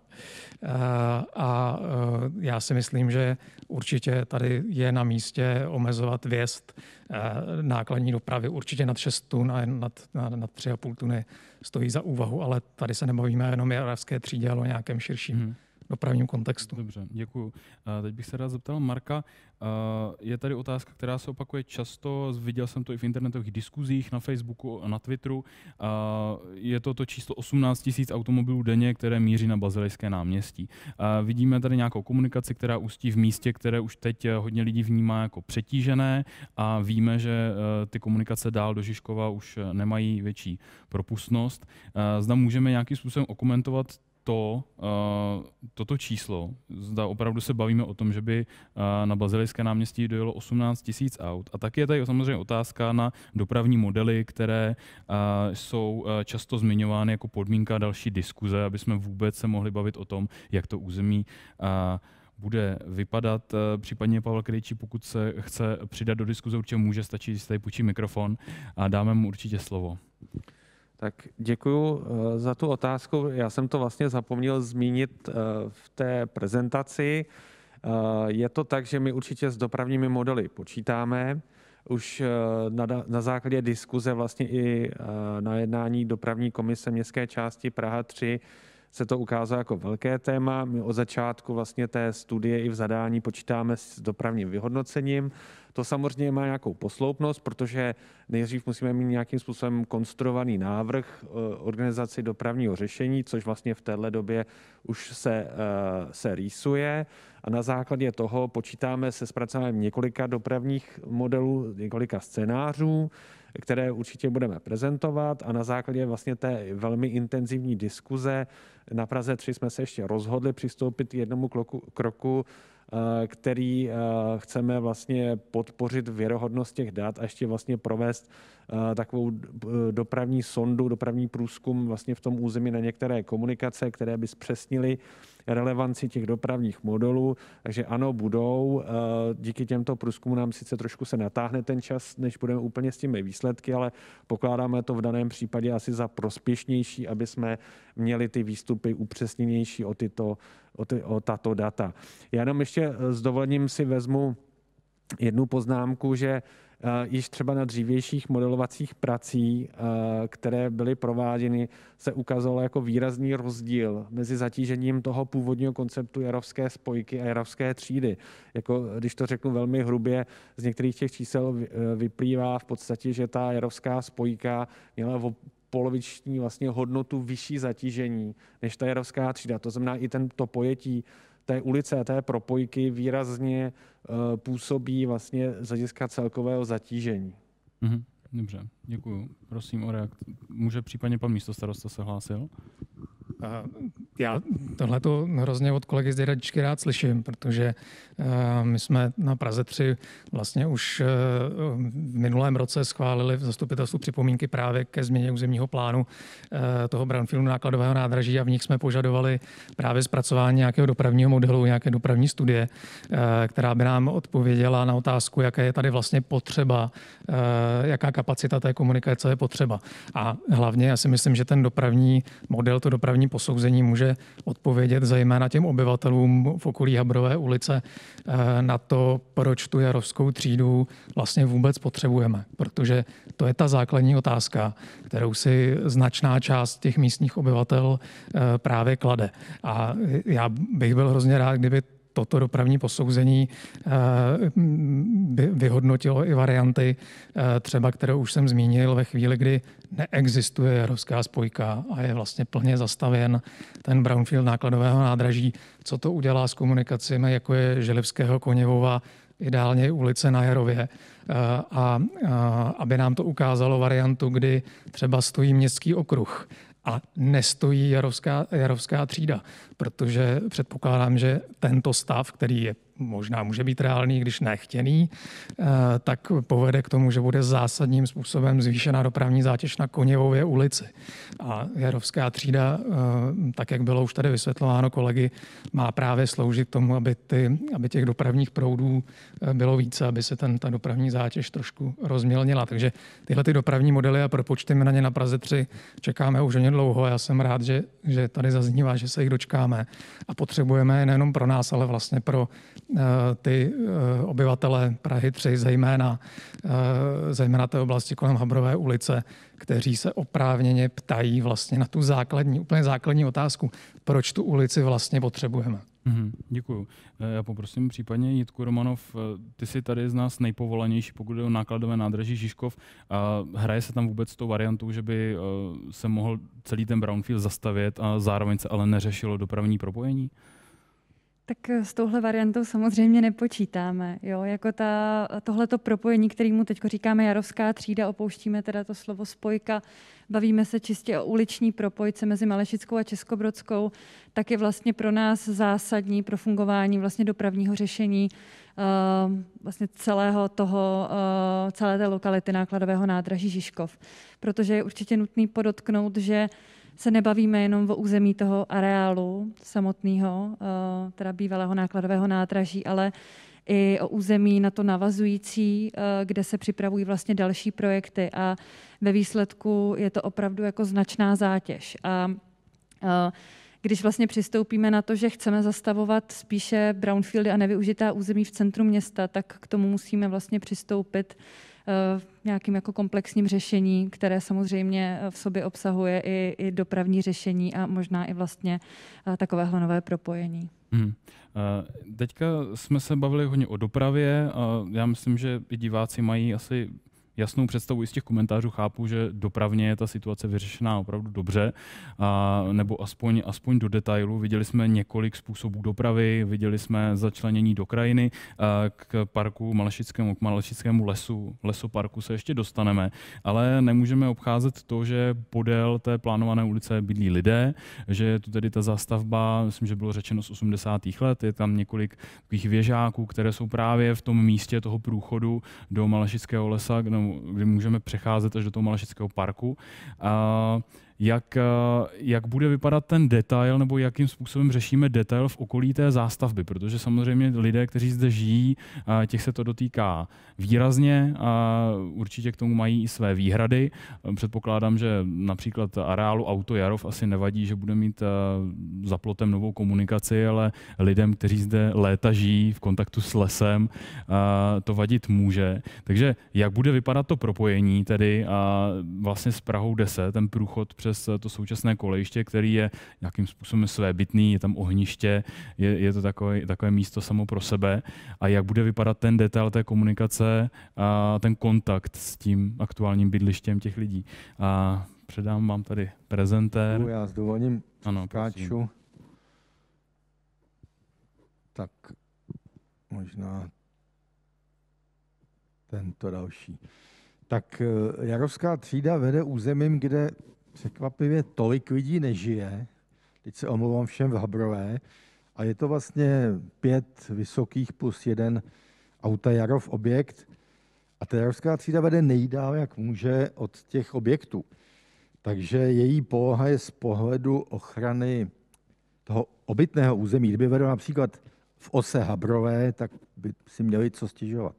Kdyby vedla severně od Habrové, kdekoliv jinde, tak je to kritické místo. Tady vede v místě dnešní bariéry té železnice, která pro mě osobně, když jsem tam procházel xkrát v hezkém počasí, tak nebyla úplně lákavým místem, kudy bych chtěl procházet. Pominu bezdomovce, pomíjím některé nepěkné jevy, pomíjím to všechno, co se skládkuje na té trase mezi vlastně koncem nádraží a ulicí Malešickou v tom stoupajícím prostoru té výtažné koleje. Čili já bych se neobával v těch 6 domech hluku. Ten hluk nechceme odcloňovat žádnou protihlukovou stěnou, nebudeme žádné neměstské bariéry tam budovat. IPR navrhoval takové úzké bariérové domy, je to řešení. Na druhou stranu, já kdybych tam bydlel, tak bych radši chtěl dohustit zástavbu na těch dětských hřištích nebo v tom prostoru mezi dnešní kolejí, Jarovskou třídou a těmi domy. Auto Jarov, které možná na rozdíl od těch obyvatel utrpí nejvíc, tak sice mu nevadí hluk, případný hluk z dopravy, ale za tomu vadí to, že ho sevřeme tou Jarovskou třídou, jednoznačně vymezíme jeho budoucí rozvoj. Protože dnes má auto Jarov to území východně od Jarovské třídy okupované, nakoupili tam pozemky, nakoupili je draho, ale prostě nakoupili v území, které je veřejně prospěšnou stavbou a město je od nich bude muset vykoupit, ty, které nevlastní město Praha. Ale my jsme v rámci naší činnosti jim navrhovali takovou reorganizaci, úpravu toho provozu, tak, aby tam vznikl objekt, který umožní skladovat v několika podlažích, který umožní tam současně trošku civilizovat to území. Souvisí s tím přeložka horkovodu, souvisí s tím trasa i té tramvaje, smyčka. Máme takový záměr, že by tady mohla být velká konečná tramvaje, která by možná mohla i propojit tu spojovací až sem. Takže pro ty obyvatele těch 5-6 domů nejjižněji u Jarovské třídy si dovolím tvrdit, že ta zátěž nebude větší, než je kolem Pražského hradu Jelení, to je ta zelená zatravněná tramvajová trať, a domy naproti Jelení, které patří k Pražskému hradu. Velmi srovnatelná situace vzdáleností, kapacitou vozidel, která tam jezdí kolem Pražského hradu. Možná jich tam jezdí dneska i víc, než na Jarovské třídě bude, ale asi to bude srovnatelné. A tramvajová trať zase ještě o to dál k jihu. Takže to řešení prostě nelze vymyslet lépe a ten koridor je jediný, který je k dispozici. Dobře. A já moc krát děkuju za toto doplnění. A je to Žižkov Jarov, pořád to Žižkov, já bych tam byl opatrný, aby jsme někoho nenamíchli. Žižkováci, já jsem tam tady bydlel, tady přes ulici, takže já to tam dobře znám, takže si umím představit, jak jsou tam lidé s tím místem srostlí, takže určitě bude potřeba dobře vysvětlit právě třeba to napojení té ulice na to okolí, ale jsem moc rád, že jsme si to tady doplnili, protože zde samozřejmě se dostáváme do místa, které je asi nejvíce kritické a na které dostáváme nejvíce dotazů. Potom jsou tady dotazy tedy na to, jak moc ukrojíme z toho lesa a taky les versus lesopark. To místo je teďka opravdu divoké a pro mnoho lidí to není otázka zanedbanosti, ale nějakého kouzla. Byť samozřejmě to místo je velmi málo přístupné, třeba právě z té strany od Žižkova. A vidíme, že se ta cyklostezka nějakým způsobem trošku zakusuje do té divočiny, o které jsme tady mluvili, do těch náletových dřevin a podobně. Jak je to z pohledu krajinářství, z pohledu ochrany přírody právě třeba se životem zajíců, bažantů a podobně, protože bavíme se opravdu o nějakém kusu divočiny, kterého se někdo nebude určitě chtít vzdávat a tato zvířátka tam určitě není problém potkat. Takže jak se budeme vyrovnávat s tím, že toto zmizí? Já bych asi odpovím úplně na to poslední slovo, řekla, že to nezmizí. Se můžu takhle, že tenhle polodivoký život, říkejme si, úplně nezmizí. Důležité je si uvědomit, že ano, na jih od Jarovské třídy je nějaký masiv zelený, jmenuje se Malešický les. Pro nás, řeknu, jako odborně říkáme tomu spíš lesopark. Vím, že to je trošku citlivé téma, ale pokud bychom to srovnávali s lesem na Šumavě, tak víme, že se tady nemůžeme bavit o lesu. Rozhodně má přírodnější charakter než městský park a ten my se snažíme zachovat. Jenom je dobrý si uvědomit, že vlastně na sever od plánované Jarovské třídy, v tom území, kde dneska je auto Jarov, ty bytové domy a potom celá ta oblast Habrová, tam vlastně není úplně na co navazovat. Tam se žádný velký zelený masivy nenachází. Takže pokud se bavíme o tom, že vstupujeme do Malešického lesa, tak se bavíme v řádech metrů, řeknu. A jsme přesvědčeni o tom, že tak, jak ten lem toho Malešického lesa dneska vypadá, tak ano, má, řeknu, nějaké kouzlo, že my ho toho kouzla nezbavíme. a zároveň jako dokážeme pozvednout obě ty složky té zelené infrastruktury, jak tu přírodní v rámci Malešického lesa, to znamená zacelení toho lemu, doplnění nějakých druhů, ozvláštnění toho, že teda skutečně na rozhraní různých podmínek přírodních různých ekosystémů je vždycky největší diverzita, takže nebojíme se toho, že bychom tam jako dělali nějakou velkou újmu. A ta druhá složka, tam méně přírodní, ale pořád zelená, teda ta městská álej, řeknu, která lemuje jarovskou třídu po obou stranách, že nám naopak pomůže ten význam toho Malešického lesa přenést blíž k lidem na severu od jarovské třídy. Že teda bude fungovat systém těch stromových korun, budou mít daleko větší účinek i z pohledu obyvatel jako ze severu vlastně vstup do toho lesa bude příjemnější.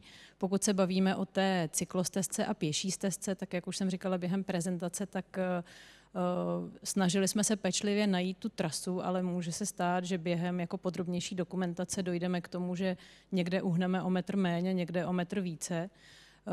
Kromě stromů, je to vidět hezky tady na tom obrázku, který zrovna je teď na prezentaci, tak jsou tam i místa, kde jsou mítiny a nějaké proluky, které jsou taky cenné pro ten přírodní charakter. Takže určitě je tam nějaká možnost s touhle stezkou, která neřeší stoupání, klesání, tramvaj, přechody, tak s ní v rámci Malešického lesa hýbat. A snažíme se od začátku klást důraz na to, aby teda to, co tady kreslíme, nebo to, co představujeme, skutečně bylo životaschopné. To si myslím, že je jako důležitý aspekt toho, že neumíme odpovědět na otázku, kolik stromů kácíme. Umíme asi jako velmi hrubě odpovědět na otázku, kolik stromů přinášíme, ale zároveň pořád platí, že větší množství stromů, zvlášť těch stávajících, tak jak tam vyrostly, neznamená, že to je lepší než menší počet stromů, který se vysazuje s nějakou rozvahou. Praha 3 má na druhé straně taky cyklostezku, která je odděluje od druhé městské části. Vlastně tam, kde vedl pod Vítkovem tunel, tam je teďka cyklostezka, kolem je taky nějaká, dejme tomu trošku divoká příroda. Můžeme si představit ten výsledný produkt podobně jako tu cyklostezku kolem Vítkova, že budeme projíždět přírodou, která je napůl umělá, napůl už se zase z ní stala divočina? Můžeme si...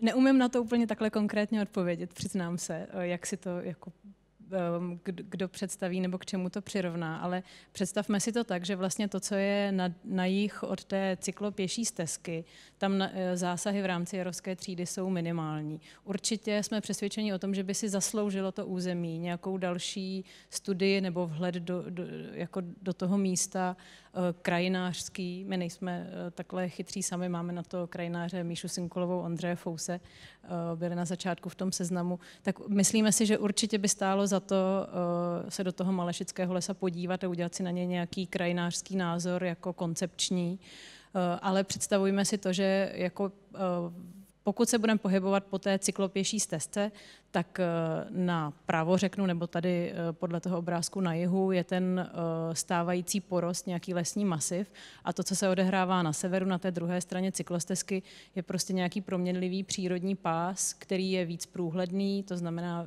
vidím směrem na jarovskou třídu, ale zároveň to není charakter městské zeleně, té alejové nebo jakoby jednotlivých domů na náměstí, stromů, pardon. Děkuju. Chcete, pane Kastel, nějak doplnit? Já chtěl ukázat rychle příčné vazby, ono možná to téma je velmi široké a říkali jsme to poměrně rychle. Tady je to vidět. My mluvíme hodně o Praze 3 z pohledu zátěže obyvatel na trojce, to je správný, ale současně musíme také uvažovat, že na tu 10 oni se dostávají dneska složitě přes koleje. My jim tam umožníme vlastně snadné příčné cesty, které jim zpřístupní ten zelený masiv. Praha 3 vlastně židovské Pece, samozřejmě Vítkov, ale v téhle části nemá tak kapacitní plochu. Takže řekl bych, Praha 10 měla říct Pražáci, Žižkováci, vítejte na 10. A současně my říkáme, že by ta trasa měla pokračovat směrem jakoby vpravo ven z té obrazovky. Tam se plánuje, že by podél té dnešní železniční trati pokračovala ta cyklopěší trasa směrem do Starých Malešic ke Tvrzi a dál, protože, jak jsme součástí týmu, který dělá městský okruh, tak vlastně tam napojujeme kontinuálně po trase městského okruhu cyklopěší trasy, které vedou až do toho trianglu pod Rybníčky. Jo. Takže tady se to spojuje, propojuje se trasa mezi jihem, jihovýchodem Prahy, severovýchodem a podél napříč Žižkovem směrem na západ do centra. Já moc krát děkuji za to doplnění. Obávám se, že pro diváky bude možná trošku komplikované pochopit přesně, které směry a které cesty myslíme, byť samozřejmě to mohou znát dobře to okolí, tak bude určitě lepší potom se o tom bavit třeba na tom kontejneru, kde nás budete moci potkat, kde budeme mít opět velkoformátové plány a budeme vám moci ukázat opravdu každý kout a bavit se o něm. Já tedy poprosím ještě, jestli je s námi pořád pan místostarosta Martin Sekal. Dobrý den ještě jednou. Mám na oba pány místostarosty, jak za Prahu 3, tak Prahu 10, právě dotaz na to propojení mezi Jarovem a mezi Malešickým parkem.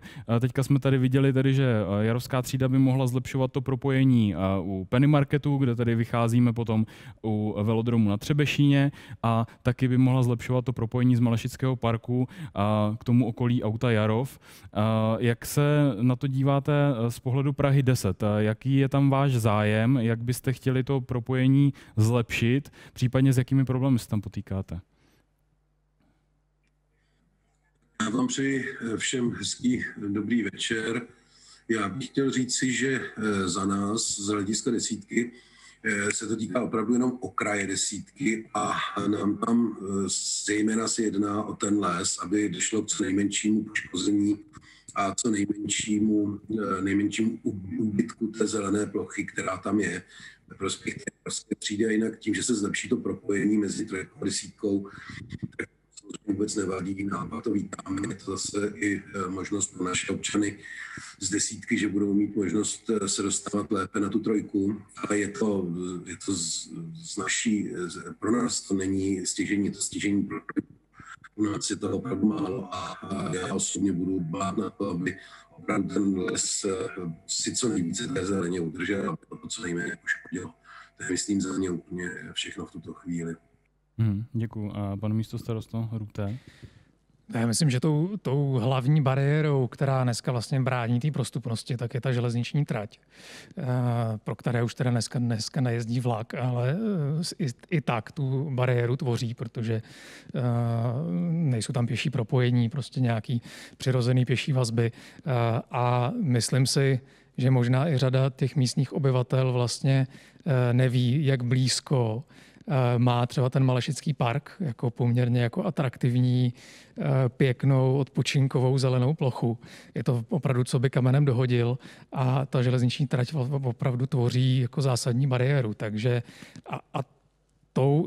ta se odstraní, ty pěší vazby podle toho návrhu jsou tam zajištěný, takže vlastně se dá říct, že určitě nějaký navazující cestní trasy přes ten samotný les jsou už takovou maličkostí, dá se říct, jo, oproti té bariéře té železniční trati. Takže já si myslím, že tohle je taky jeden z těch přínosů pro ty místní obyvatele nebo obyvatele Jarova, že se jim vlastně ta oblast Prahy 10, která je dneska úplně odříznutá, ten Malešický park, tak se jim vlastně otevře a přiblíží. Děkuju. Teďka ještě tedy otázka na dopravní experty, oba. Je tady často kladený dotaz a objevuje se to opět i v diskuzích, že dřívější varianty byly řešeny jako mimoúrovňové. Bavíme se tom o zahlubování té silnice a podobně. Já bych se rád zeptal, zda skutečně zahloubení té silnice je nějakým způsobem únik od toho, že tam vzniká vůbec, protože ty mimoúrovňové komunikace sebou přinášejí i mimoúrovňová křížení, což jsou samozřejmě rozměrné stavby. A my jsme tady viděli řešení, které není mimoúrovňové v té jedné rovině, to znamená, že i když jdu pěšky, tak musím tu ulici přecházet a podobně. Proč se ustoupilo od toho mimoúrovňového řešení a zda to řešení, které jsme tady viděli, přináší nějaké výhody? Právě třeba pro ty obyvatele, kteří tam jsou, kteří se třeba budou chtít pěšky dostat do Malešic nebo z Malešic zase na Jarov. Jak to z pohledu dopravních expertů vnímáte a zda tam proto jsou třeba už nějaké dobré příklady v Praze? Tak mimoúrovňové řešení jsme opustili zejména z toho důvodu, že by bylo velice komplikované napojit Jarovskou třídu na Českobrodskou. Už z toho důvodu, že tam vlastně jedna mimoúrovňová křižovatka vzniká s městským okruhem. A potom by tam byly velmi velké zásahy vlastně do toho svahu, co vede tam k Metropolitní univerzitě a do auta Jarov, kdybychom chtěli vlastně mimoúrovně už napojit ulici Českobrodskou a Jarovskou. Takže tam by to bylo už komplikované technicky, protože tam jsou velké stoky v Českobrodské ulici a prostě by se to hodně komplikovaně a hodně draze muselo řešit. A jakmile bychom už to napojovali mimoúrovňově, tak by pravděpodobně to zase vedlo k nějakým větším intenzitám na té Jarovské třídě, protože přece jenom takhle, když máme úrovňovou světelnou křižovatku, tak tam to levé odbočení, které bude z ulice Českobrodské od okruhu vlastně na Jarovskou třídu, tak už to bude nějaký jako regulační prvek, který tam nepustí tolik vozidel. Protože tam bude samozřejmě dominantní ten směr od spojovací od Koněvovy směrem na okruh, takže vlastně to levé odbočení do Jarovské třídy bude takové asi míň kapacitní, takže ta úrovňová varianta vlastně ještě přinese benefity i toho snížení intenzit. Z mého pohledu. Dále samozřejmě jako tunelové řešení, ono se řekne, že potom bychom mohli na tunel vysadit stromy, ale samozřejmě výstavba těch tunelů znamená daleko větší zásahy i do té šířky záborů, protože obousměrný tunel v dnešní době je prakticky neprojednatelný od nějakých délek, takže bychom to museli mít jako 2 tubusy jednosměrné a to prostě se dostáváme na nějaké šířky kolem třeba 20 metrů na tunelové trouby, takže bychom byli vlastně v celém profilu, co máme teď povrchovou Jarovskou třídu, tak by byl pouze tunel pro auta a nebylo by vlastně pak ještě dořešené, kde by jsme ten tunel ukončovali. Jestli bychom jako protáhli Malešickou, kde by vlastně končil někde v prostoru školy, tam vlastně by musela vzniknout další nějaká portálová konstrukce, která by vyjížděla na povrch a přijde mi, že by to vlastně koncentrovalo hluk a emise do tohoto místa a že by to výsledku bylo lokálně ještě jako horší, než když se takhle vlastně rozptýlí po celé délce té Jarovské třídy. A vlastně jediné místo, kde by se reálně to šlo asi zahloubit, tak by bylo podél auta Jarov, kde to podle mého názoru nepřináší až takové benefity. Děkuju. Marku, chceš to nějak doplnit? Jo, já bych to taky doplnil, vlastně navážu už na to, co už jsem říkal. Ten projekt je nazván Jarovská třída a jak tady zaznělo, je to komplexní projekt vlastně celého území. Není to jenom o silnici, je to o tramvaji, je to o zelení, o pěším cyklistickém propojení, je to zasazený do celého konceptu propojení toho území z nákladové nádrží Žižkov, myslím třeba té zeleně právě cyklistů, tramvajové dopravy. Pokud bychom uvažovali zpětně o variantách, které vlastně už tady na stole byly, a víme vlastně, co znamenaly, víme, jaké měly dopady a jaké komplikace, vrátili bychom se vlastně do řešení, které si myslíme, že vlastně jako nejsou už vůbec aktuální. Tady jsme se bavili o tom, že vlastně lze i takovým projektem komplexním a na pražský poměr je vlastně docela unikátním, aby v případě takovéhle relativně vlastně jakoby normální komunikace město věnovalo enormně pozornost tomu, aby to byl opravdu komplexní, koordinovaný projekt, který není jenom o tom asfaltu, ale také třeba o tom, jak to celé území vypadá, jak to má fungovat. Protože ve chvíli, kdy se budeme vracet k původním konceptům s tunely, s mimorovnými křižovatkami, tak jednak bude úplně jiný charakter dopravy na té komunikaci, úplně jiné dopady na to okolní území a vlastně vůbec nebudeme mít takovýhle kvalitní projekt, který ano, na jednu stranu, jako, když to řeknu, přinese zátěž v podobě toho provozu, který tam třeba dneska není. A na druhou stranu jako bude velmi obtížný z takového projektu vykřesat nějakou kvalitu v celém tom pojetí. A to si myslím, jako je zásadní ten důvod, proč se šlo od Jarovské spojky k Jarovské třídě. Že už, ano, prosím. Možná jedno doplnění. Já když jsem autem byl v autu Jarov, tak projíždím Habrovou. Až tam bude Jarovská třída, tak pojedu po Jarovské třídě, protože se tam nechci propítat mezi zaparkovanými vozy. Ta Habrová si ulehčí taky. Na druhou stranu Habrová nebude v té části na Jarově Habrová tak stejně průjezdná, jak je dnes, ale bude průjezdná od západu k východu, protože tam bude smyčka autobusu. To znamená, že to ani nebude nabízet, aby se Habrovou ty lidé pohybovali. Myslím, že se skutečně lidem v těch 2 řadách běžáků uleví. Děkuju. Takže je to tady tak, že ustupujeme od toho konceptu stavění těch autostrád, které jsou skutečně určené k tomu, aby se po nich proháněla auta, ale vytváříme část té městské zástavby, která tady prostě jenom chybí. Když to tady takhle zjednoduším. Potom je tady ještě několik dotazů, které se týkají právě třeba těch hygienických hodnot a tak dále. Jsou to věci, které budeme dodávat společně s těmi modely, nebo už na ně máme nějaké odpovědi? Cílem tohoto stupně, kterému se teď věnujeme, je zpracovat podrobnější řešení celého toho koridoru, celého toho území Jarovské třídy, tak jak původně vlastně vzešel z podkladové studie pro celé to území, abychom právě věděli, jak nejlépe zasadit ten koncept dopravního propojení, koncept řešení obsluhy veřejnou dopravou a pro cyklisty propojení zásahy do zeleně, zakomponování do toho zeleného tahu podrobnějším řešením. Pak budou následovat další stupně, včetně samozřejmě vyhodnocení vlivu na životní prostředí, což je standardní proces vlastně při přípravě komunikací. To je něco, co prostě je nedílnou součástí přípravy, která bude vlastně dál probíhat.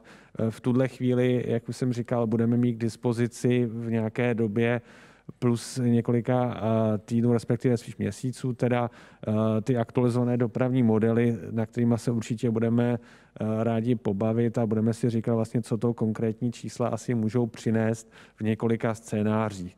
Ale to přesné vyhodnocení třeba dopadů na životní prostředí bude až otázkou toho podrobnějšího řešení. Jisté vlastně jakoby prověření, ověření už probíhalo v rámci zpracování a projednávání změny územního plánu 2600 na nákladové nádraží Žižkov, které bylo řešeno i včetně vyhodnocení vlivu na udržitelný rozvoj území.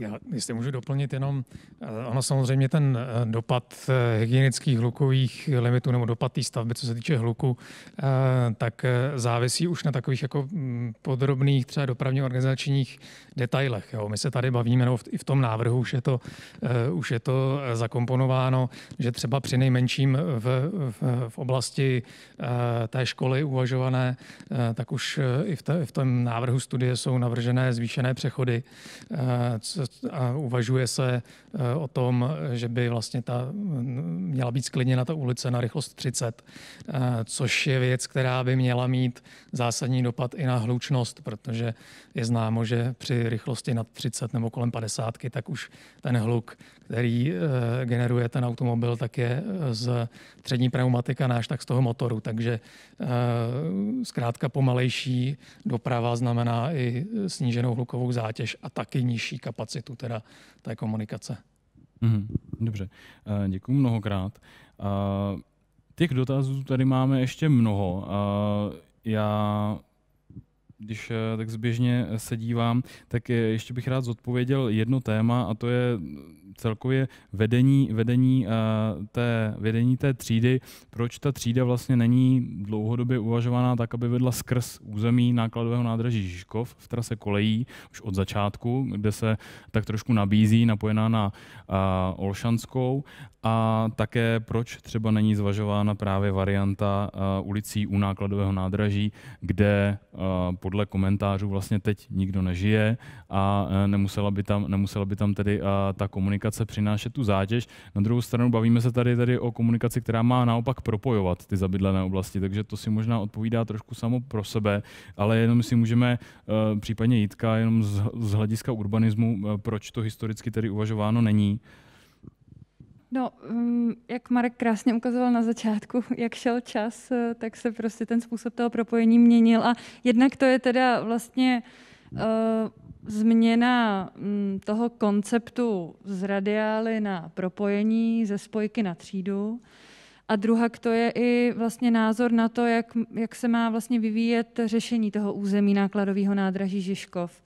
Jistě dobře víte, že vlastně ta budova nákladového nádraží je památkově chráněná. Bylo i uvažováno, že vlastně skrz její čelní část vlastně měla vést tramvajová trať. Od toho bylo vlastně nakonec ustoupeno. Ta tramvajová trať má vést kolem toho severního křídla. Nicméně vlastně ta prostranství kolem té budovy mají být maximálně sklidněná. řešená formou pěší zóny. Ta budova sama o sobě má sloužit společensko-kulturní funkci, má představovat centrum vlastně kulturního života toho území. Tudíž vlastně tohle to je v tuhle chvíli ten zásadní důvod, proč vlastně je naprosto nevhodné tu komunikaci vlastně propojovat do Olšanské ulice. A ještě vlastně je tady ta druhá věc, a to je ta rovina toho krajinářského propojení nebo vůbec teda systému zelené infrastruktury, a to je zajištění toho zeleného propojení mezi, nebo tedy ve směru západ-východ, které je potom doprovázené i vlastně takzvaně jako suchou nohou pěšky z nákladového nádraží až do lesoparku v Malešicích. Takže těch důvodů je určitě víc. Děkuji moc za doplnění.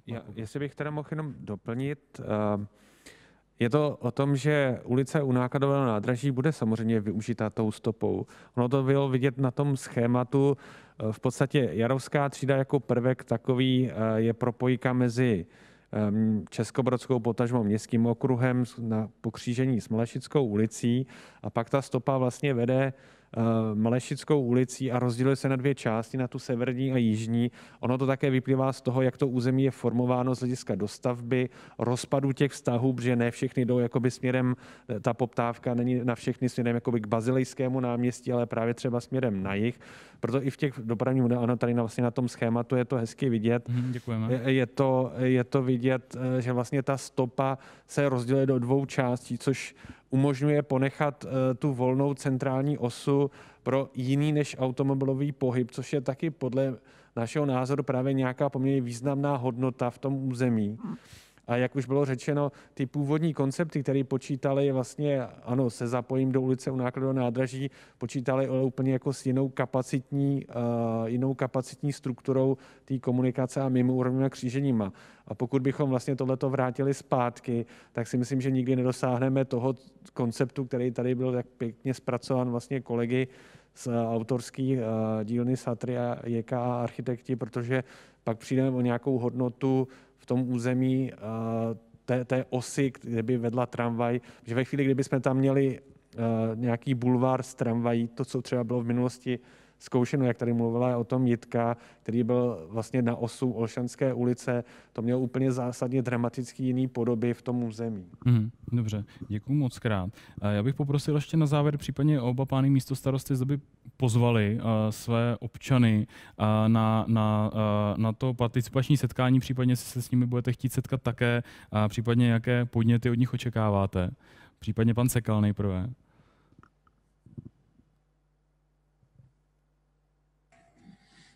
My se snažíme občany průběžně informujeme prostřednictvím všech kanálů, které máme, a dokonce i připravujeme sami kontejner, který začne zanedlouho fungovat, jak to umožní v podstatě covidová situace. Takže tam seznamujeme se všemi akcemi, které se chystají, které se nějak týkají Pride 10, a s tímto samozřejmě seznamovat budeme. Takže my si myslíme, že z naší strany to bude maximum těch informací pro občany. Děkuju. Jako Pražák z desítky se na to těším. A případně pan místostarosta Růd pozve. Já se těch setkání na kontejneru na místě přímo budu hrozně rád účastnit. Ještě nemáme přesný datumy, kdy přesně, ale určitě si čas najdu. Já chci poděkovat Institutu plánování a rozvoje, že tu participaci připravil.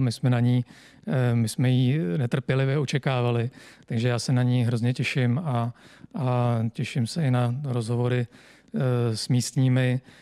A těším se, že i ty názory veřejnosti, že se promítnou potom do korekcí v tom samotném návrhu té studie. Takže děkuju za to. Určitě za Institut plánování můžu říct, že nám na tom určitě velmi záleží a budeme se participaci věnovat ze všech sil. Případně Marku, mohu ještě poprosit připomenout, kdy budeme mít ten dopravní model? Tak jak jsem říkal, v průběhu diskuze my jsme se rozhodli navíc udělat jeden krok a to vlastně provést ještě dopravní průzkumy pro upřesnění těch dopravních modelů, tak jak vlastně dneska vypadá situace v tom území, aby jsme je mohli dobře rekalibrovat. Bohužel prostě ne všechny úseky komunikací jsou sčítány, takže proto bychom to chtěli upřesnit. Původně jsme předpokládali, že by vlastně během toho června už byly k dispozici, takhle asi možná budou o trošku později, protože přeci jenom ten sběr dat, vyhodnocení a zpracování modelů chviličku potrvá, ale myslíme si, že vlastně je možné, nebo je spíš lepší třeba protáhnout ten participační proces a mít k dispozici ty upřesněné modely, než naopak jakoby teď jít do stádia, kdy nemáme třeba úplně ty nejpřesnější, nejaktuálnější kalibrované modely. Dobře, tak děkuji všem za účast, oběma pánům místostarostům, svým kolegům i zástupcům JKA a SATRA.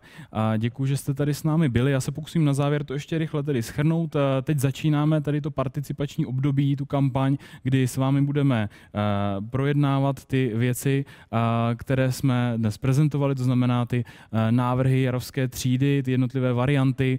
Budeme se vás ptát na to, které varianty, kterým dáváte přednost, co se vám v tom území teď líbí, nebo naopak, co se vám nelíbí na těch návrzích a tak dále. Budeme se s vámi potkávat na plánovacích kontejnerech, také jsou naplánované komentované vycházky a diskuze a plánovací vycházky přímo se zpracovatelem studie, to znamená, že se s námi v tom území přímo u vás doma potkáte a budeme se bavit o tom okolí, budeme se tam spolu procházet a budete nám moci ukázat, co všechno by se mělo nebo nemělo změnit. Bude taky k dispozici online anketa.